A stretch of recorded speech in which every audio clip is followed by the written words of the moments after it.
नहीं सेल्फी लेने की। मौलाना साहब का फोटो ले लें, अपने साथ ले लें, हम अपने दोस्तों को शेयर करेंगे, ये साबित करेंगे कि देखो जर्जी साहब से मिलके आए। इन चीजों ने आज दीन का शौक निकाल दिया है, जलसों को रस्म रवाज का मालिक बना दिया है। जलसों में दीनदारी आए तो कहां से आए, जलसों से इबरतें मिले तो कहां से मिले, जब जलसों में रस्म रवाज आम हो जाए। मेरे भाइयों, सेल्फी लेने के चक्कर में, फोटो लेने के चक्कर में आदमी एक दूसरे के साथ लड़ मरे, इतनी इजाजत नहीं है शरीयत के अंदर। ये वीडियो बन रहा है, एक हद है, चलिए ये चैनल पे डाल दिया जाएगा। आज जर्जी साहब भाटोल बंगाल में उत्तर दिनाजपुर में है, कल ये तकरीर पूरी दुनिया में पहुंच जाएगी। एक मकसद है, लेकिन आपके साथ सेल्फी का क्या मकसद है? आप क्या करेंगे? शरीयत ऐसी सेल्फियों को हराम करार देती है जो जिसका कोई मकसद ना हो। मेरे भाइयों याद रखिए, मेरी बिल्कुल इजाजत नहीं है कि आप कोई मेरी सेल्फी ले, और इसके बावजूद अगर आप लेते हैं तो उसके गुनाहगार आप हैं, हम नहीं, क्योंकि हम मना कर चुके हैं। रस्म रवाज छोड़िए, आइए कुछ दीनी शौक पैदा करिए अपने अंदर, दीनी शौक पैदा करिए, रस्म रवाज से उठिए। बात आगे निकल गई तो ये दो ही चीजें हुई, 8 चीजों पे चलना है। अल्प, ये जो बैठे उनकी बात सही है भाई, आप लोग थोड़ा सा बैठ जाइए या इधर हो जाइए, उनको देखने दीजिए, वो भी तो बेचारे इतनी दूर से आए हैं। बस बैठिए, ठीक। तो मेरे भाइयों, उसके अंदर 8 खूबियां पाई जाएंगी। कौन कौन सी? कम बोलेगा, दूसरी मुस्तकबिल की, फ्यूचर की बातें बताएगा, तीसरी चीज ज्ञानी होगा।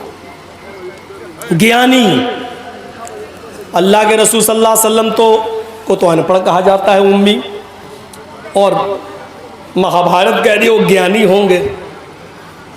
इसमें कोई शक नहीं कि अल्लाह के रसूल सल्लल्लाहु अलैहि वसल्लम अनपढ़ थे इस माना में कि आपको दुनिया में किसी ने पढ़ाया नहीं था, आपका कोई उस्ताद नहीं था।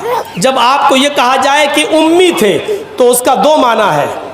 एक माना तो ये था, उसका एक माना ये है आप उम्मी थे नहीं अनपढ़, इसका माना ये होगा कि आपको दुनिया में किसी ने पढ़ाया नहीं।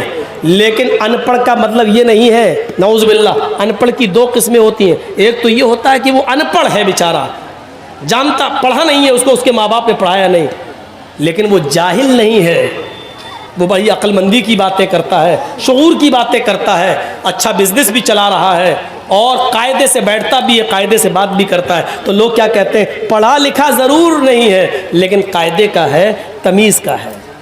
और एक अनपढ़ वो होता है जिसको उसके माँ बाप ने पढ़ाया नहीं और साथ में उसको माहौल भी गलत मिला, खड़े होकर पेशाब करता हुआ जा रहा है नाली में।